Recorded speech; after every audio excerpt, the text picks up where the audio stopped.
Do you ever wish you had a big shoe to kick yourself because you didn't trust your first impressions? I know I've had that experience. You are not alone. Today, I'm going to share with you how you can actually trust those first impressions and really utilize them for your success. So stay tuned.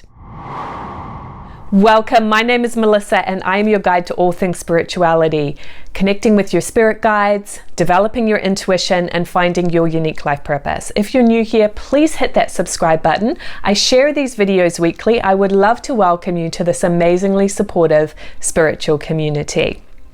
Today we're talking about how to trust your first impressions. Again, like I said in the beginning, do you ever wish you had a big shoe to kick yourself? So many people share these kind of experiences with me. They're like, oh, in hindsight, I actually knew that I picked that up ahead of time. So how do we avoid, that second guessing, or in hindsight, I knew that, and actually trust it the first time around? It takes a little bit of practice.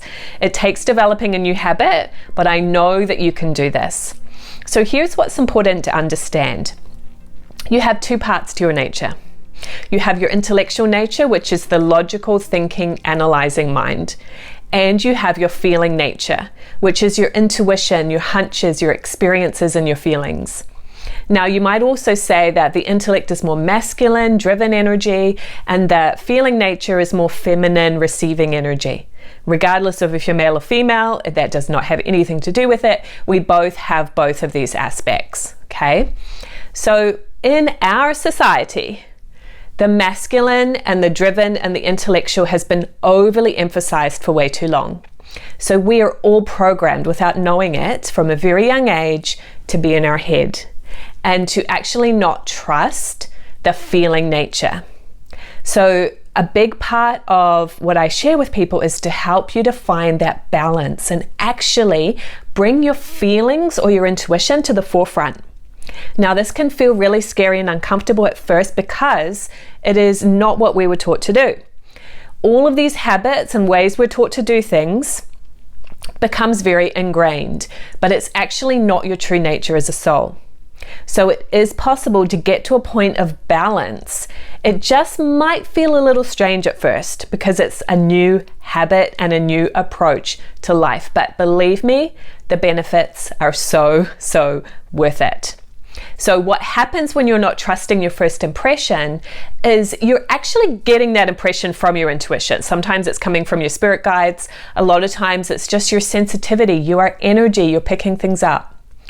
But the habit of overthinking and being in your head is so ingrained that without even realizing you're doing it, you go ahead and get in your head and talk yourself out of it and tell yourself all the reasons why that's not real, that can't be right, that doesn't make sense.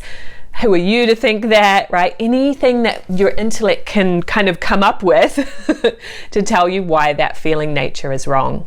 It might even feel scary and uncomfortable and fearful for some people to trust that. So we want to shift this habit. And I'm going to share with you a tool today that you can practice to get back in the flow. When you are in your true nature as a soul, that's when you feel like you're in the right place at the right time.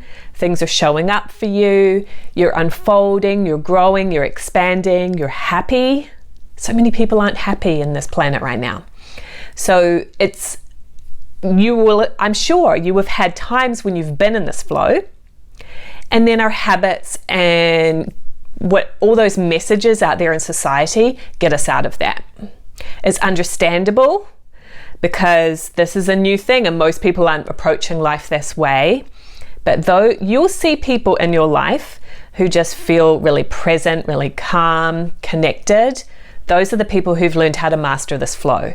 The most successful people in our society, I believe, are in this flow. I don't know that anybody does it 100% of the time, right? We all have our stuff. We all have our little fears and blocks that pop up. But if you can get yourself in this state of flow most of the time, at least more of the time than you are now, this is where you start to be really connected, okay? And trusting those first impressions. So what we want to do is approach life, feel, think, act. Now, I've heard a concept out there floating around in metaphysical circles that your thoughts create your feelings. And I do not believe that is true.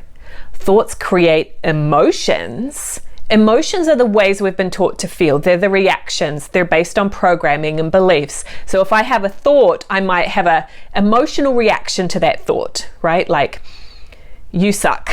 Well, I'm going to have an emotional reaction if I say that to myself. So in that sense, yes, but guess what? That's not the same as true feelings. True feelings are who you are innately, as energy, as spirit, as soul. It is your discernment. It is your sensitivity to energy around you and in the environment. Sometimes you're discerning what's going to happen in the future. Sometimes you're discerning what's going on with other people or situations that you're involved in. Sometimes you're discerning energy about yourself and your own life purpose. Sometimes you're discerning messages from your angels. As a soul, as a feeling soul, you are discerning energy all the time as impressions, hunches, inspirations. Sometimes they don't come in as a thought, right? It's just a sensing of things. And this is hard to comprehend if you're not experienced with it.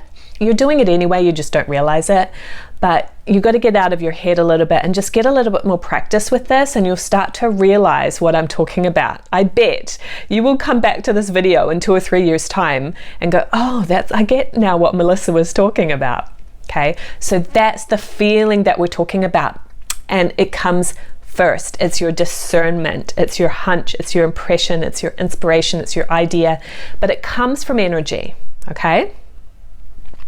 Then the think is really the organizing part. So this is where I have full permission to bring in your thinking organizing part, your brain, okay? And really do something with it, organize it for yourself, and then act on it, okay? So rather than talking yourself out of your impressions or not doing anything, that just creates a lot of stuck energy and frustration on your aura. You're going to actually take action and then flow back. When you take action, you come back to the discernment, the feel part. And you'll just continue this flow of feel, think, act, feel, think, act, feel, think, act. Let's do a technique right now where you can experience what this feels like to be in the flow, okay? So it's simple, but it has a positive effect. This is experiential. So what you're going to do is you're going to clap your hands and say feel. You're going to take your right hand and hit your lap and say think. You're going to take your left hand and hit your lap and say act. And then you go back again to feel. Okay, so I'll do it a few times. Try to do this with me. Feel, think, act. Feel, think, act. Feel, think, act. Feel, think, act. Feel, think, act. Feel, think, act.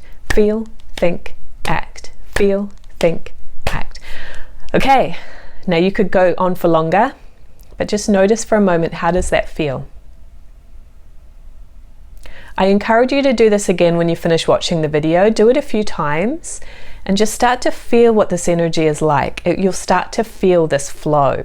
So what you're going to do is you're going to practice in your daily life being in this flow, discerning your impressions, and instead of using your brain to talk yourself out of them, you're going to use your brain to organize them and do something with it. I do this all the time. I pick up ideas when I'm in the middle of something. Isn't that amazing? Because we're in the flow, right? If you're in the shower, if I'm working with a private client, it's not great timing because I want to focus on my client. But I find that I'm just so in the flow of my, life purpose and energy when I'm working one-on-one with clients that I'll actually be enough in that flow where I start picking up a great idea for something else to do in my business or something I want to do in my personal life with my kid. And I'll just write it down in my journal and then come back to what I'm doing and address it later. But then I can start to organize and do something with all of those ideas rather than just it being this, denying your feelings or just getting stuck with it, not paying attention to them. Okay? So feel, think, act. I want you to practice being relaxed enough in your daily life that you discern what you're feeling and what you're picking up. Start to just come from the place of You are energy. This is not a question anymore. It's not something to wonder if you're really psychic. It's a given, okay? When you come from that pivot point, you're going to start to discern, and then you're going to start utilizing it. What tool can you use to organize those impressions in a way that you can do something with them, right? Otherwise, you're just a daydreamer. You're getting ideas and you're not doing anything with them. So you want to be balanced. You need that intellectual part, right? The way I do this is I like to write in journals, and I organize my ideas that way, and then I put it into a plan of action. Maybe you have a different way of working with it, and that's fine. But this is how you get into balance, okay? We're not going to go so much on the feeling side that we just are woo-woo all the time and we're not doing anything in our life. No, it's a balance, right? But remember, the feeling and the discernment comes first. That's where the power lies, okay? So I can't wait to hear how this works for you. Practice that technique often. Get yourself in the flow of just trusting your feelings and not slowing it down, right? Because feel, think, act, feel, think, act. It keeps going. It's not like feel, think, overthink, right? I know some of you are doing that, right? I can do that too. But we just keep flowing and we don't slow ourselves down with overthinking, okay? This is how you get into balance. This is how you get into flow. This is how you start living from inner guidance and intuition first. I have a video that I really encourage you to watch next that goes deeper into these 3 states of consciousness, the intellect and the feeling nature, and how you can really keep them in balance. So I've linked that one right beside me here. Go ahead and watch that one next. You're going to go deeper into your feel, think, act, flow. I'll see you there.